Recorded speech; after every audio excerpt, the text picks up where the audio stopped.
বন্ধুসকল বহুতে কমেন্ট কৰি জানিব বিচাৰিছে যে পটল খেতিত আমি বাৰিষা কালত কেনেকৈ চাফ চিকুণ কৰি ৰাখিব পাৰোঁ সেই বিষয়ে জানিব খুজিছিল। মই প্ৰথমে দেখুৱাই আছোঁ আপোনাক পটল খেতি। এইটো চাওক, আমাৰ এইটো পটল খেতি। এই পটল খেতিত আমি কেনেকৈ আমি চাফ চিকুণ কৰি ৰাখোঁ। এই চাওক, ইয়াত কিন্তু বহুত গাহ হৈছিলে, চাওক, কিন্তু এতিয়া গাহ মৰি গ'ল। আমি এইটো খেতিত সব অল ক্লিয়াৰ মাৰোঁ আৰু অল ক্লিয়াৰ মাৰি আমি চবকেইটা একদম গাহ মাৰি পেলাওঁ। চাওক, চাইছে, চব মৰি গ'ল। এতিয়া আৰু টেনশ্যন নাই। চাওক, মই ঘূৰাই দেখুৱাই আছোঁ আপোনাক। চাওক যে বাৰিষা কালত যে আপোনালোকৰ পটল খেতিত আপোনালোকে এই ঔষধ দিলে, আপোনাৰ অল ক্লিয়াৰ মাৰিলে একদম খেতিত মানে গাহ বন নাথাকে, আপোনাৰ পটল খেতিৰো কোনো ক্ষতি নহয়। চাওক, আমি গোটেইখিনি খেতিত আমি এনেই মাৰিছোঁ, চব মৰি গ'ল। এতিয়া আৰু টেনশ্যন নাই, পটল খেতিৰো কোনো ক্ষতি নহয়, খেতিও ধুনীয়া হৈ থাকিব। এতিয়া আমি আকৌ সাৰ মাৰিম। মই ঘূৰাই দেখুৱালোঁ, আপোনালোকে চাব পাৰে। এটা গছো নষ্ট নহ'ল। অল ক্লিয়াৰ মাৰিলে কোনো গছটো ক্ষতি নকৰে।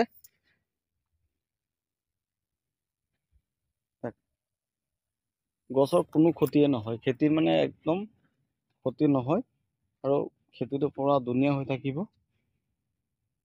আৰু গাহ বন চব মৰি যাব। আপোনালোকেও অল ক্লিয়াৰ মাৰক খেতিত। আমি চব পটল খেতিতে আমি অল ক্লিয়াৰ ব্যৱহাৰ কৰোঁ। চাওক, এই পটল খেতিত অল ক্লিয়াৰ ব্যৱহাৰ কৰিলোঁ। চাওক,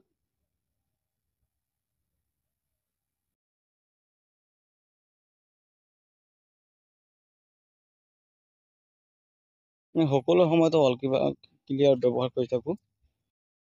বছৰত এবাৰ বা দুবাৰ আমি প্ৰথমে দুবাৰ মানে হেৰি কৰি দিওঁ, বাছি দিওঁ, তাৰ পাছত আৰু এনেকৈ চব অল ক্লিয়াৰ ব্যৱহাৰ কৰি থাকোঁ আৰু বেলেগ ঔষধ মানে ব্যৱহাৰ নকৰোঁ। তাতে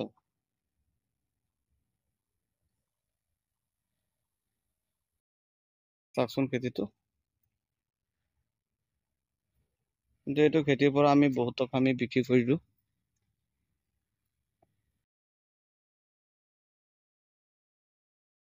তাত পটল আছে খেতিত পুৰা,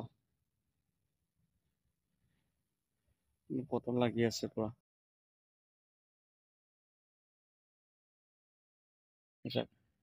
পটল খেতিত চব অল ক্লিয়াৰ মাৰিব পাৰে, কিন্তু বেলেগ ঔষধ নিদিব। এনেকৈ যদি আকৌ ৰাউণ্ড আপ মাৰি দিয়ে তেন্তে খেতি চব নষ্ট হৈ যাব। ৰাউণ্ড আপ মাৰিব নোৱাৰিব, আপোনাৰ সকলোকে অল ক্লিয়াৰ মাৰিব। মই ঔষধটো দেখুৱাই দিম, অল ক্লিয়াৰ দেখুৱাই দিম আপোনালোকক। চাওক,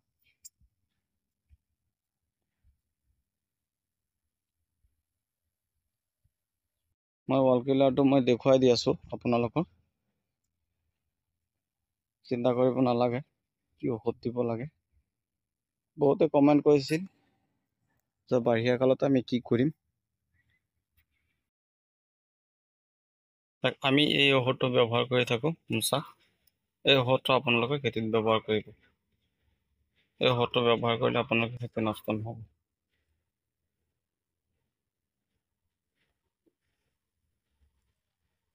চাওক,